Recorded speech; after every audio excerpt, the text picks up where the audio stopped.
everybody showing up for the board meeting.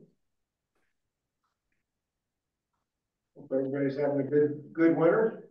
Sure is great to see the weather. You know, well, what is this? False advertising. Do it while you can, is what we say. I want to appreciate everybody coming. Also want to congratulate everybody and thank you for your nominations for the CAGI Awards for getting us to be the best Denver Regional Private Club. If you look at the top 3 on that list, that's really impressive.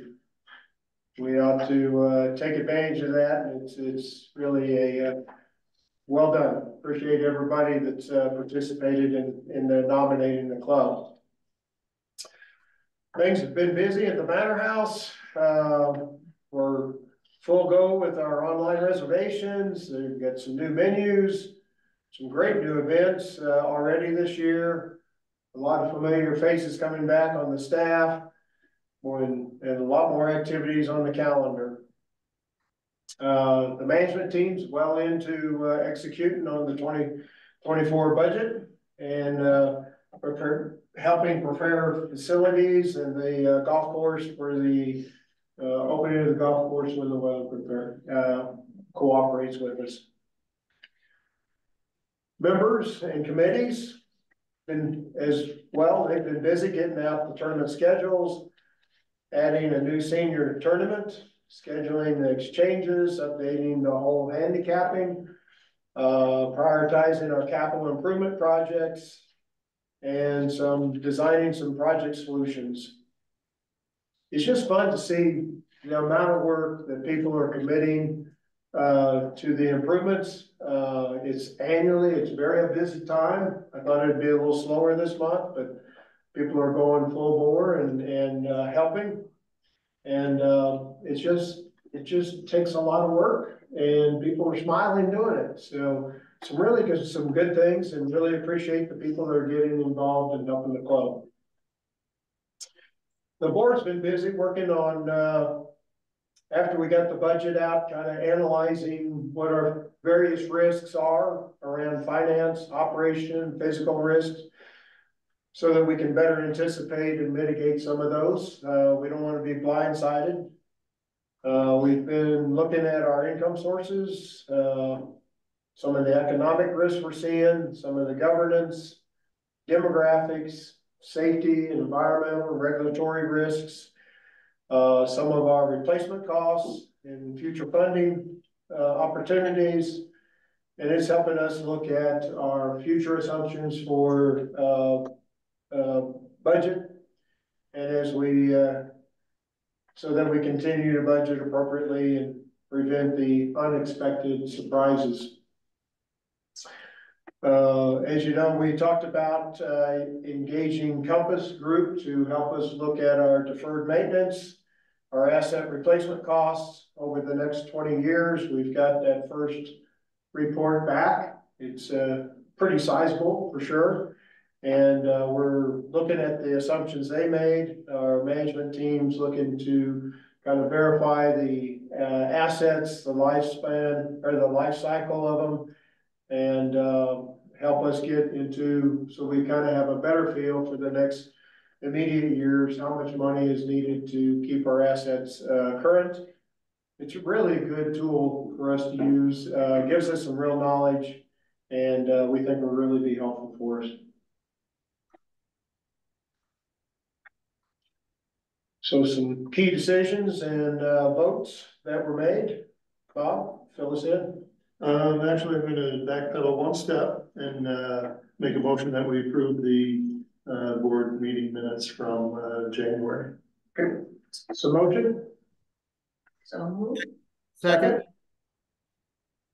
All in favor? Aye. All opposed? So good. Motion passed. Now, key decisions and votes that the board decided on since our last board meeting and prior to this meeting right now. We approved a couple of authorization for expenditures. One is repairs in the men's locker room, primarily the floor, and some of the lockers that were damaged by water damage with a frozen pipe a couple weeks ago. That's an $8,000 expenditure. In addition, we have an AFE for a purchase of a mower that we have on site, and we're buying out the lease, and that's $21,500 expenditure there. We reinstated one out of area member that they had joined in 2022 as an out of area member.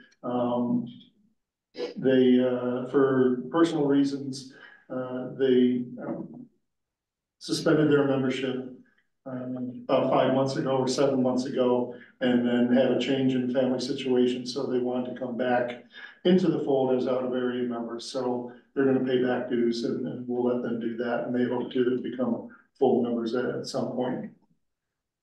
And one other item that we discussed and approved today is that new members joining the club will be required to fill out the automatic payment form through ACH for their monthly charges. And we're going to do that for all new members going forward, and we'll continue to encourage existing members to participate in that program as well. That's it. Thank you. Long range planning. Okay. Long-range planning has been busy and working on a variety of different things in preparation for a lot of work ongoing or planned for 2024.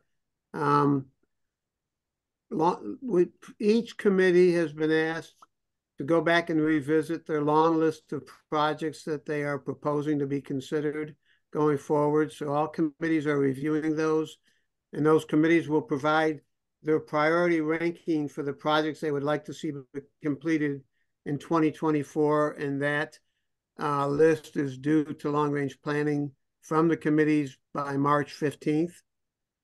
Long-range planning also has a couple of subcommittees reporting to them. One is the club benchmarking, which is the Compass asset documentation list that's being overseen by Dan McMahon. They have received their initial reports. The management teams currently have those and are providing feedback so that those reports can then be updated with the input of not just club benchmarking, but also the management team. And another committee that is being run by Lucy Carson, which is the Manor House Subcommittee, is finalizing their long list and priority rankings, which they will be submitting final in March to long-range planning, so we can be considering the committee's list, the subcommittee's list, and recommendations from club benchmarking. So there's a lot to take and absorb. And once we get all this information together, we'll be receiving recommendations from all the various groups. We will then develop a 2024 master priority ranking from all the recommendations that have come from all the various groups. We'll then present those recommendations to the board. And then as projects get approved and move forward, we'll support the management teams with the implementation of key projects. So that's what long-range planning has been up to. Quick question for you, Mike. Sure. Hey, Mike. So it's great that we're getting a list. It feels like it will be better now that because I understand this is really the first time you've been through this process and established a list, and you've been working on this prioritization. But it seems like it would be good to have where we're going to be somewhere around the end of March, maybe April, to have that in December, so that we know as we go into budgeting season and as we plan out the year, what we think our LRP projects will be, right? So seems like it'd be a good idea to bring that forward if that's still possible. If I'm sure of the question, Ted, we will develop that list from all the input from the various groups. We'll then take a priority list. We'll submit that to the board, so the board will have it. But then for the most of the projects, anything that's over $2,500 still requires a separate process, which is, as you know, the AFE process, that the projects will then be approved by the board for anything over $2,500 and by the membership for anything over $100,000. And so we will have more projects on that list than we will actually complete. So we don't want to kind of mislead people into thinking if it made the list, it's automatically going to be done, because that's not the way it always goes. No, I understand all that, Mike, and hopefully you can hear me now. What my suggestion is that the LRP process happens a little earlier. You know, you maybe move that forward 3 months so that as we get into budgeting for 2024, that we know that prioritized list. It would seem to me that would be a really good thing to do, because I know if there's any big projects, it's going to take Jason a while. He's going to have to contract. If we got any really, really big projects, we're going to have to get member approval, which ends up being about 3 months. So it would be awesome if for 2025 that we could be where we are today, maybe 2-3 months earlier than where we are now. I understand your statement now. There's a couple things that are related to that. One of them, we get new board members that come on, which means new committee chairs that happen in October. And so it gets time for them to get up to speed. And we do approve projects in, say, 2023 that are carryover projects that are going for. So the logistics of just saying, do your job earlier has some challenges with making sure the right people are in place and the right timing is there for them to get up to speed and understand. I think most committees have probably only had 2 at the very most 3 meetings, and that's a lot of work for them to get done in that time. I understand it would be ideal, but we haven't seen a way of really doing that and still getting the right feedback. Okay, that's a really good point. And it'd be interesting to see what list of projects we end up with, but maybe we should even look at a way of somehow overlapping so that that exchange of board members doesn't get in the way of development of the course, because that seems a bit wrong. But I understand that is how it is now. Okay, thanks, Mike. Yep. All right. I've got one. But Gary, I need to ask you a question first. You mentioned in your introductory Compass did an assessment. Is that a condition assessment of our facilities? That is assets. So Was it a condition assessment of those assets? it looks, So it's got lifespan of the heating systems and air conditioning and all that good stuff. yeah, So then, close I'd say with that is it tells when we install things and what the expected life is. And then our management teams also look in and say, well, we have a motor that should come off lease, it should be expiring, but we think it's still in good conditions. So we're asking them to look at when we think it should expire. Right. Is that what you mean? yeah, Okay. but I want to keep grounds and all that sort of thing out of it and get more into the manor house. Like how long the roof's gonna last, when we need to replace an HVAC system, you know, those sorts of things. And then the question comes to mind as to how you pull that into the long range plan. Are those gonna be integrated? Yes. Okay. All Yeah, right. this And will will that have happen a above 20-year. will that happen above the committee level or at the committee level? Do you wanna talk with that, Mike? I think the information is coming through the benchmarking process, and Dan McMahon's heading up that committee. He's working with the management team. So all the department heads or managers are reviewing those lists and making their recommendations, and we're making adjustments. So it's not just taking what club benchmarking gives us and says that's the gospel going forward. We're also going to talk to the people who know most about this club, and then those recommendations will come up to through the committees to LRP and then to the board. So that's the process we've set up. Is it's not just they say it, so we do it. So that club benchmarking isn't what I was kind of referring to. I was more talking about the Compass effort. Is that the Well, club benchmarking? it's a product of. So where I come from, we did a condition assessment survey of all of our facilities.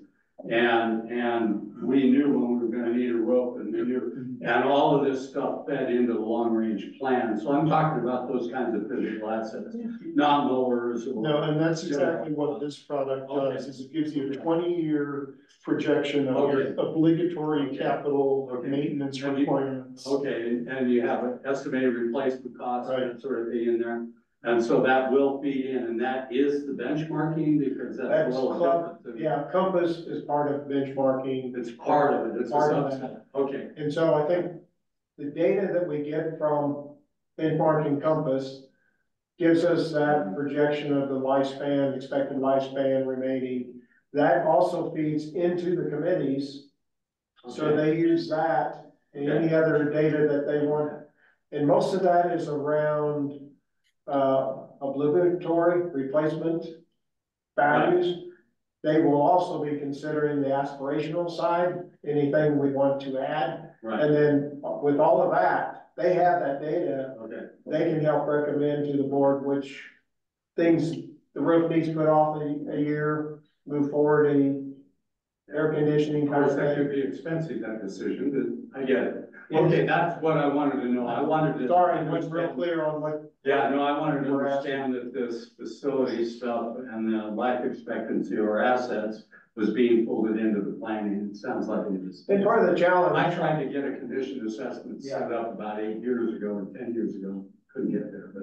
well, the value of the Compass, in my opinion, is that they are in the industry, so they're doing it with a lot of golf courses. Mhm. So if a piece of equipment's coming up, they have a feel in the industry what that future price will be. So Right. that's something that we would have to go out on our own to try to come up with versus we're getting some value of industry knowledge. Right, but I'm more concerned with the facility, you know. And this is an ongoing, it's a Yeah. subscription, it's an ongoing process. Okay. It's not a one-time view. Okay, It's software that we work with on a regular ongoing basis.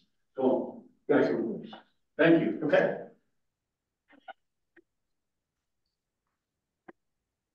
Adjust that a little. Okay, Lori here, to talk about finances for January. So we look at the bottom line here, I'll just cut to that right away, where we had a budget of 70K loss. And our results were 108K loss, so everybody knows the math, if that's worse than budget. But when we talk about we had some big timing things, audit invoice, some COGS, extra for food as invoices came in at the end of the month that are gonna clear up in February for what the budget is. So, overall, we did have a really good month of being able to be open. You know, last January we were not. So projecting those sales, we were kind of just, you know, not really shooting in the dark, but just guessing at some numbers. But we beat our sales, food and beverage numbers. And then we also had some merchandise sales in the golf shop that were above and beyond budget. Our FME is holding higher than our budget. So basically means at the end of the year, we came in stronger than what we thought our budgeted numbers were gonna be. So that's a good start. And we did have a few sales in January with, social member and professional changes. So although the numbers don't really call out, it's gonna fix itself in the next month and quarter, and we'll move forward still, starting off the year pretty strong. I have one more slide. We just had our auditor on the call at 3 o'clock with the board talking about the audit that was completed in January. So just like a really heavy overview here, because not everyone wants to spend an hour going through each page of an audit, but we had no material misstatements, so they didn't find anything that accounting wise they felt like they had to adjust. Our asset increase was 1.3 million. We do have an extra little receivable on our books. Just everyone knows during COVID, it came out that the government would give employee retention credits back. Basically meant we were kind of late to the game. A lot of other people have already received their money, but we got our filing in time for them to review. We're just waiting for the cash. It basically means your business was impacted by COVID. And then, but you were able to stay open, you kept paying employees. So it's basically the governmental refund on the salaries we paid and the taxes. So our PEO, the person who oversees all the HR stuff from our area, they will, they filed that return for us, and then, so we're waiting. It could be a year, but we're waiting for it, and the club is committed that we would invest that money capital wise into the club. So And it's 648K. yeah, that's net our consultant fee also. So it's like 740. That's a lot of money. Yeah, it is a lot of money. So hopefully that we'll receive that, and then we'll be able to invest it back into the club. So our auditors had us put that on as a receivable. So that's why it kind of shows up in our financials now. Our total equity, we saw 1.3. And so our compound annual growth is 13%. Debt to equity our liabilities are a quarter of our equity. That's really good. And we're right in line with where Club Benchmark, that company we use to help us know how we're doing in the golf industry to clubs like us, is right at the 0.25 ratio also. And then, I mean, overall, we just had an increase in revenue, for all of our areas that have revenue come in. They all saw growth. So, that's really great for us to see. Of course, we had expenses on the other side, but all of our numbers are tracking really well. I don't know if Jan has anything to add about the financials for January or the audit itself. I would just like to give a big shout out and kudos to Lori for how well she handles everything. The fact that the audit was so clean, it was able to be completed so quickly. So thank you, Lori. Thank you. And above and beyond that, I move to accept You need to take your financials as pill. presented and the audit. Second. All in favor? Aye. Aye. All opposed? Motion passes. Hey, Laurie, Thank you again. Yeah. real quick question. You know the reserve fund, which is like 50K Yeah. or It's 120. where does that? Is that right? It was 70. Yeah. It's just cash on a cash account. So it's a reserve. We moved at the end of the year, at our end of the year report, we moved 125 extra of revenue to the capital fund and 40,000. 50,000? 50,000 to the reserve. Sorry, I'm thinking of numbers too much. What was it at? 40? It was at 70. Oh, it was at 70. 70 to 120. Now it's 120. I thought it was 120. Sorry, Right. I know I asked this question before, but I can't remember the answer. Did we agree? Is that kind of the limit of where it needs to be? Not really sure. That covers a couple years, right? A couple years of a loss. I wanted to see that We 150. kind of artificially set 150.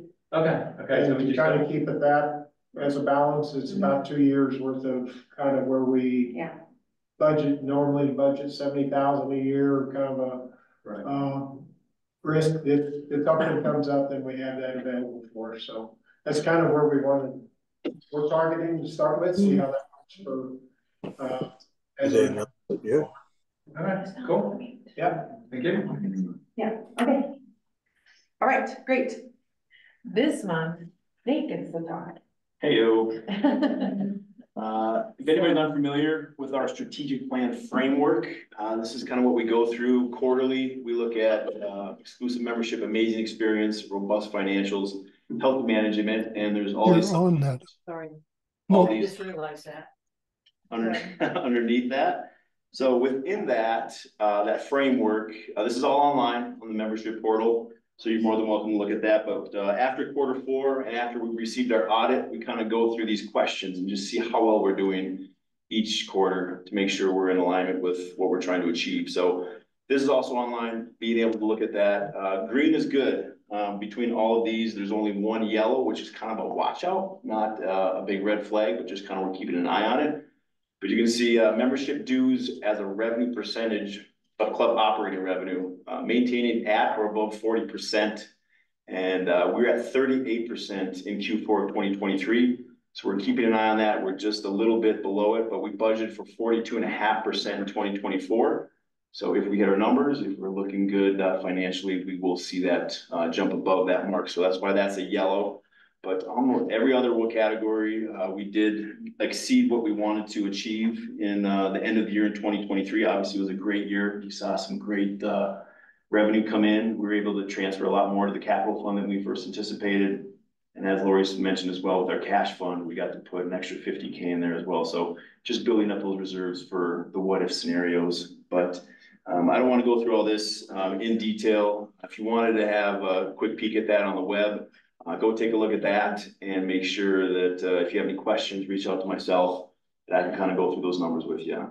But great news for the club, honestly. So then after March, we'll go through this again and just make sure all of our financials are looking good and go through a new document on the line as well. So any questions on that? Good.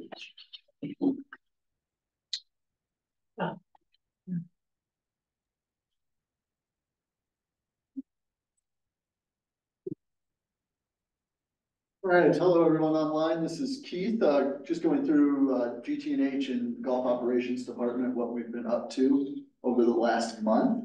So first primary update there, we've identified and offered a position to a player development manager. So a role very similar to a director of instruction that you would see at many clubs. His name is Jonah Purcell. He's a PGA professional that's been down in Colorado Springs as a head professional at Cherokee Ridge Golf Course there for the last couple of years. Jonah's passion is instruction, not golf operations, so he's excited to take a step into a new walk of life and jump into coaching and player development here at the club. So that's an area I've talked a little bit about that historically a little bit of a weakness for our operation. We don't have somebody out there coaching 5 days a week, helping our members get better, running really advanced player development programs, whether that's clinics for juniors, women, men, co-ed across the board, but also just one-on-one instruction. So we're excited for the ability to grow into this role and really dive in at a deeper level for helping all of us play better golf. So exciting news there. And Jonah is scheduled to start in the middle of April. So April 16th roughly is when you'd start seeing him around the club on a regular basis. So we also know that new position for the club and new role there. So you'll look to see Jonah engaging with you all a whole lot, just building relationships and earning your trust and hopefully your trust in your golf games with him as well. Couple key events coming up. This, as you know, spring is rolling into registration season. We're not quite playing golf yet, but there's very soon there'll be the ability to at least register to play future golf.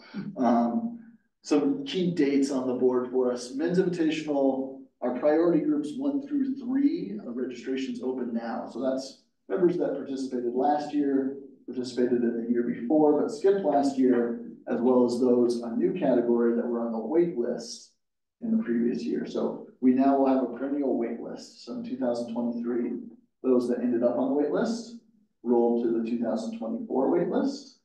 And then we'll start a process developing that wait list year over year. You'll maintain your spot. And the hope there is that if you're in the 5th position and you don't quite get in, that you're not back to the drawing board the next year and having to do the mad dash to the draw to get your spot.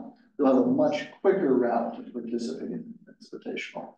And then a note there for those that aren't in either one of those priority groups, your open registration is going to look a little different this year. So on March 25th, for a 3-day window there, you're just going to let us know on 4Ts that, hey, I would like to participate. At that point, we'll put everybody into a lottery and outline that those positions from a lottery rather than just rapid speed of the draw there at 8 a.m. So some changes there in the Men's Invitational registration. Super Senior Invitational registration opens April 1st for members that are 65 and over. And then April 8th, it'll open up for those members that are 60 or over. Women's Invitational registration starts March Is that 15th. because the 65-year-olds are really slow? So we expect it to take up to 7 days for this registration. Women's Invitational, March 15th. PPMGL, so the Perry Park Men's Golf League, March 1st. That'll open up, as well as all of the 6 events that you're able to participate in. And then encourage you all to participate in the PPWGA. You can raise your hand for that now, and then you'll have league registrations coming up through March and April as well. So I have a question. Yes, ma'am. So the men's invitational registration is open now, For those priority windows. right? So how many people are registered? Is it coming in? They kind of just come and spread. They have about a month to do it, and so there's not a huge sense. It's not like the usual registration process where you're Johnny on the spot. About half of them have raised their hands so far. They're participating. And then a couple of reminders, just as we do approach golf season. If you look at the golf course now, it doesn't look like golf season's right around the corner, but it is. And just wanted to remind you of a few things. Posting season for your USGA Gen Handicap begins March 15th. That's pretty early for our part of the state.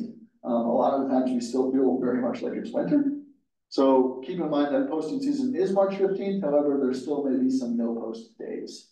If we're playing a shortened course loop, we'll make those adjustments on the tee sheet for you, as well as let you know what your posting expectation is. A few changes for handicap posting for the year.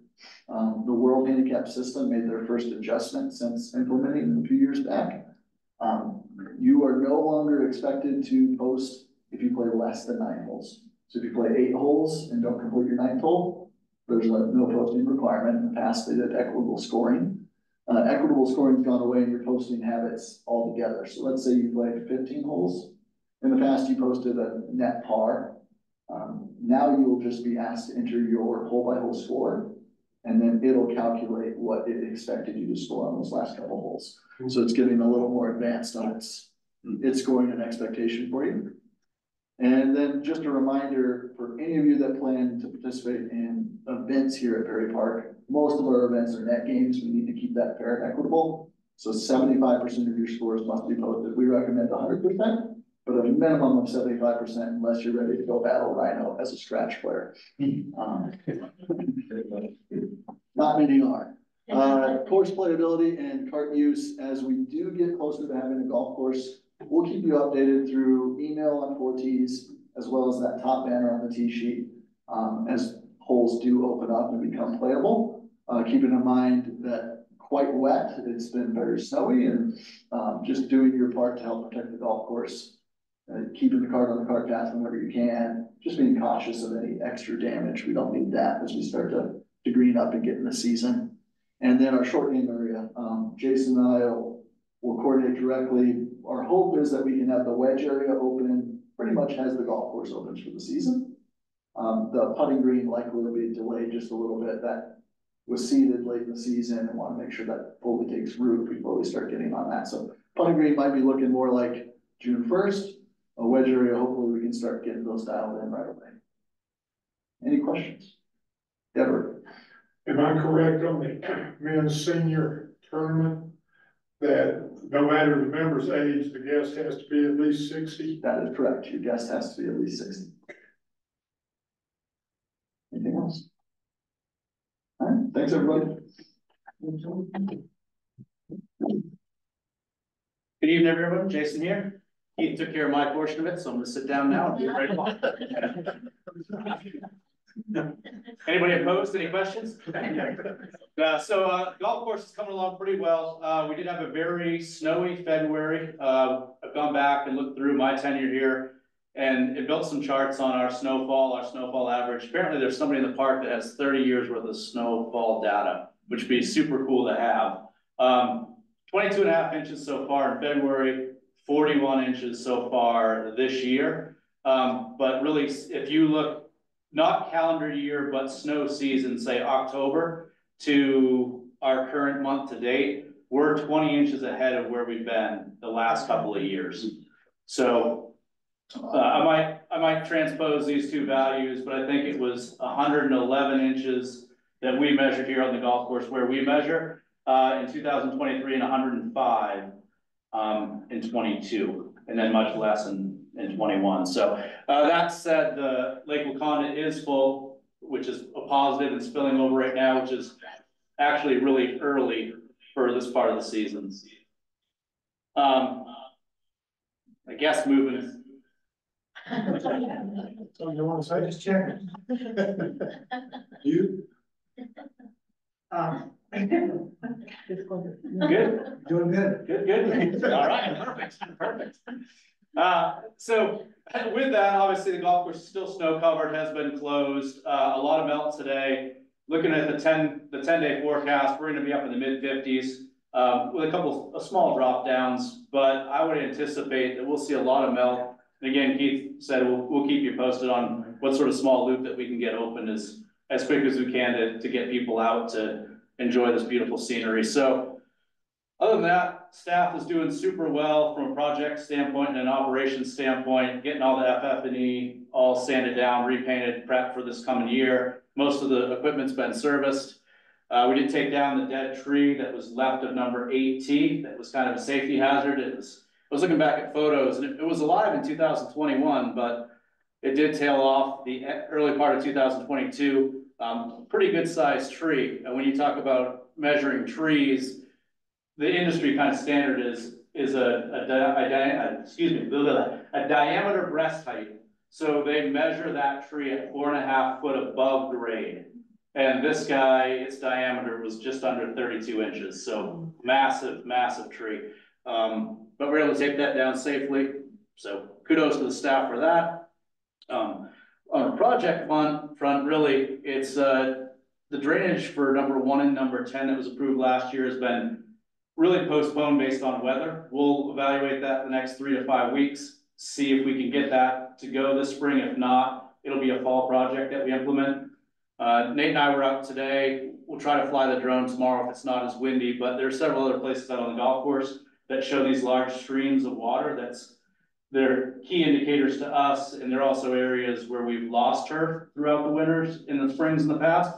So we'll get some good documentation, photo documentation on that.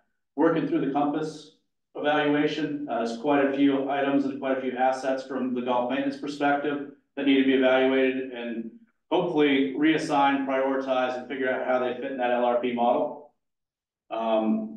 Really that's it from a staffing perspective.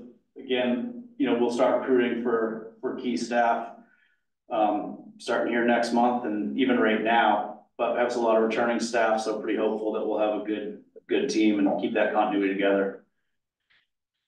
Yes, sir. The new T markers. Yes, T monuments. T signs, yeah, T that we have on 1 and 8. Yes. So I know I've kind of half heard that there's been some discussion about those, and they're 2,500 each. So it's on the list of projects, but probably not a real priority because there's other things. It's about 2,500. It's just under 2,400 for 2.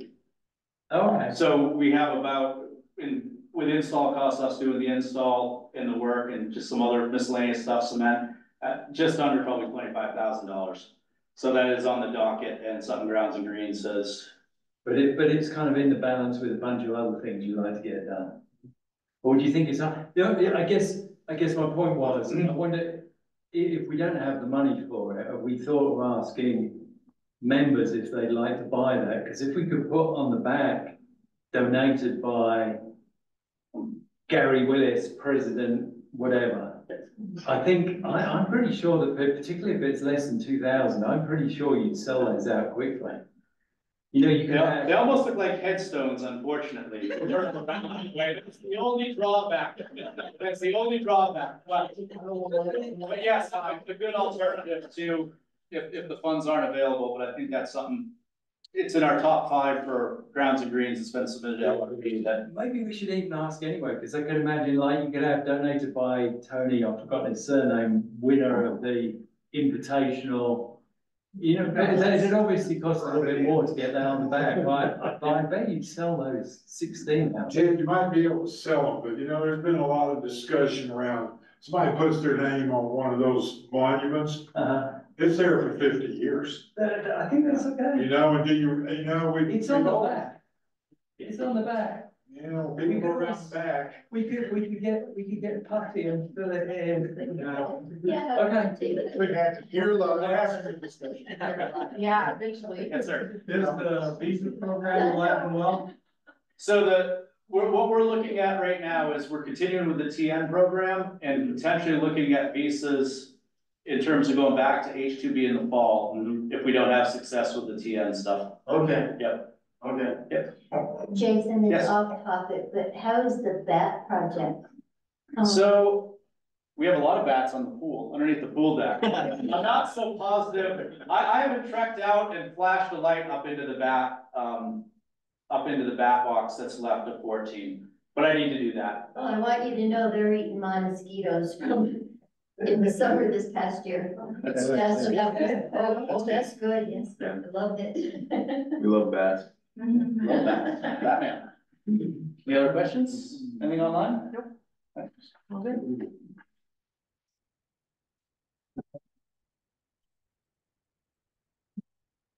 Hello, everybody.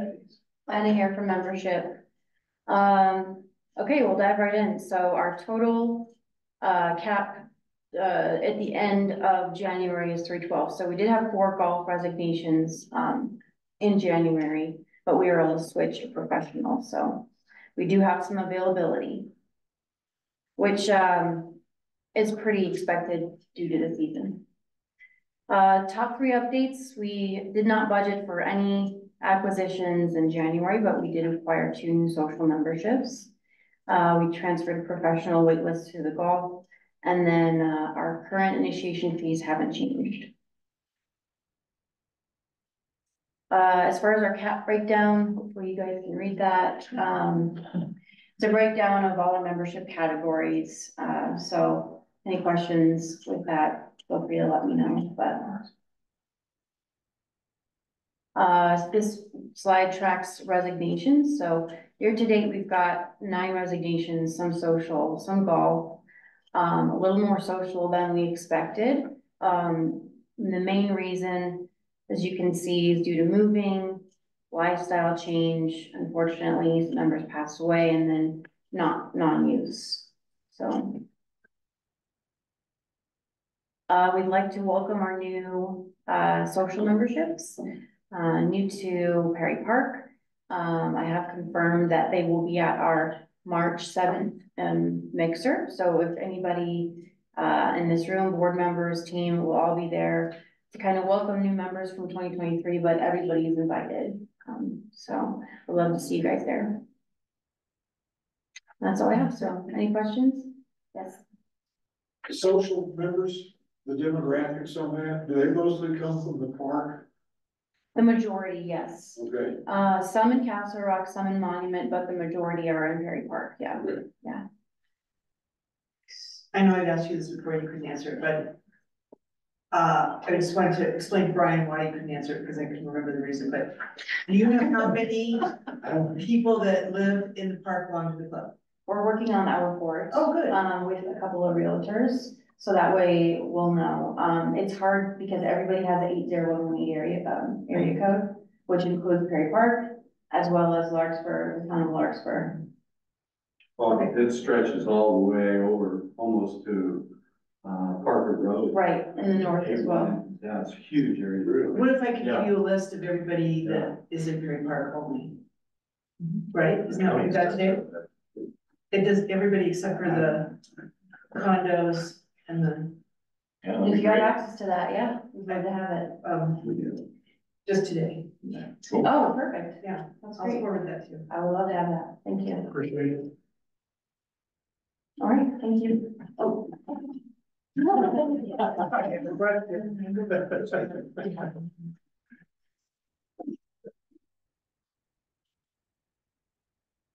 Good evening, this is Chef here.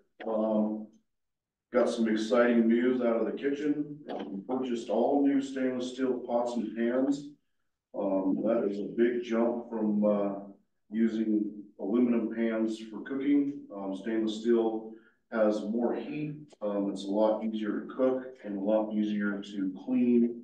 And then with aluminum pans, like if you're doing, let's say you're doing a tomato sauce, a lot of the residual stuff from aluminum will make the color of the tomato sauce look a little brighter. So all the aluminum is out of the kitchen and now we're to stainless steel, so that's a big jump for Prairie Park. Great reviews from our Valentine's dinner, thanks to, a lot of things that we've done this year, including the purchase of the Octosham. That definitely helped with Valentine's dinner that night, with the steaks. The steaks came out perfect, and the lobster came out beautiful. Very happy with Valentine's. Recap of January cleaning.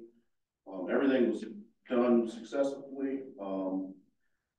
One thing I'd like to do is give a shout out to Joey for a lot of his work that he did to help with the kitchen upgrade with the electric and all kinds of different odds and end projects that he did for us. And then we have hired a new morning cook. His name is Ryan. He actually worked here back in 2012 for one season. So he knows the drive and he knows the kitchen. So we'd just like to welcome Ryan to the team. Hey, Chef. Yes. Couple of Fridays back, you had halibut on the menu. Yes. We were away, so I couldn't come. It was kind of expensive, which I think is a really good thing. I think it's great that we have really high quality stuff on the menu every now and then. How well did that sell? We sold probably about 8 or 9 orders. Is that good, bad? Well, relatively to having 20 portions, I mean, it was half of what we got. So there's a little line. But the thing, I tried to emphasize that was some very good product that I scored. You know, didn't sell as many as I wanted to, but hopefully in the future we will. Okay, I think it's a really good thing, and quite often you have to try those things multiple times because nobody's used to it first time. Oh, yeah. It was very good. Okay, cool. Get out of it. Seasonal as well. Yes. Yeah. Good evening, everyone. Kevin for Front of the House Operations. We started a monthly featured cocktail program. So every month we're changing some featured cocktails that we're introducing to the club. We had some really unique cocktails for Valentine's that we're carrying through for the end of the month.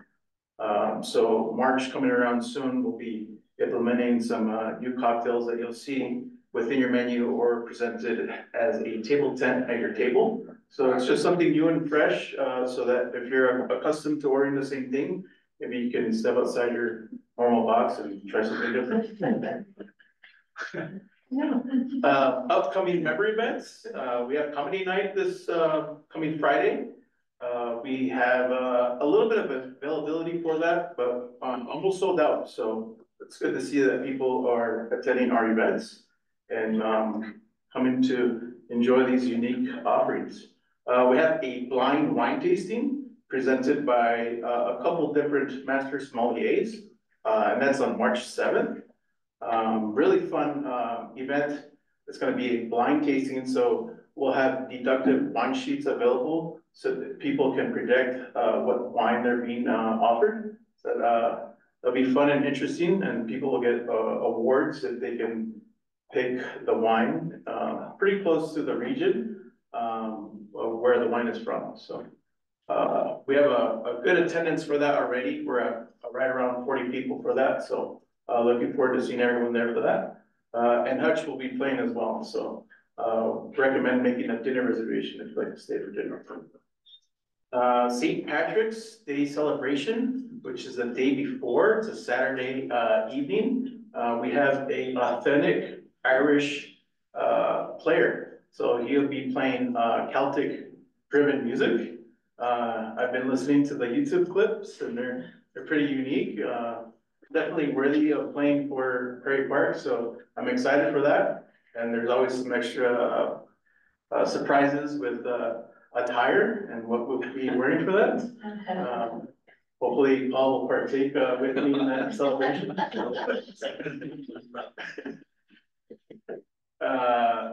Also, we have a staff alcohol awareness training. So next Wednesday, I have a person coming through from Breakthrough Beverage. representing, their product, but, implementing some training for the staff at the same time. So we'll be reviewing, spirits, for the team members to learn more about what we offer here at Ferry Park. So just, our younger team members that need that exposure, and some overall knowledge of beverage product outside of what myself and Paul try to teach on a daily basis. Online dining reservations and online member event registrations for reservations, right? So both have been very successful. And we've been able to implement recently, event registration on the member portal. So members going to the company calendar and reviewing events and registering from there. We did have a little bit of a snafu, I guess I could say, with the member names. But with Lana's assistance, we got through that and haven't had any issues since. So other than that, people can register online for events and for dining. So we're eliminating that phone call process for people, streamlining communication. So we're doing really well with that. The thing to know about if you want to have dinner here, you can only put a registration in 2 weeks in advance. So like if your anniversary is in June, you can't put a reservation in now for that. So it's 2 weeks. And for events, whenever the event is posted, then you'll be able to register for that. Yes. So we just created the member portal reservation for Easter brunch. So that is now active. So members can review the flyer. We do have 2 seating times for that at 10 a.m. and 12:30 with an Easter egg hunt right in between. We have a couple flyers in the next slide. We do have a little bit of data here for January event, the grand opening party, with 121 people that attended that event. So we had a full house that night for those that were there and experienced that. It was a fun night, really good atmosphere. So kudos to Mark Cole and the old crusty nostrils. Valentine's, we served 80 people, and the majority of the people that attended were golf members. That was as far as I can remember, the biggest Valentine's celebration we've had here at Ferry Park. And just a FYI for you, the people that I heard from today, they absolutely loved the food. Yeah. They said it was excellent. I heard the same thing. Yeah, also, thank you. people have told me the same thing, and they have said that it was the best meal they've ever had. Wow. Oh. Quite a compliment. That's it, Mom. Kudos to Kevin, your setup, that's kind of This looks great. Yeah, Louis, so it's nice to actually. And our flyers. Any questions?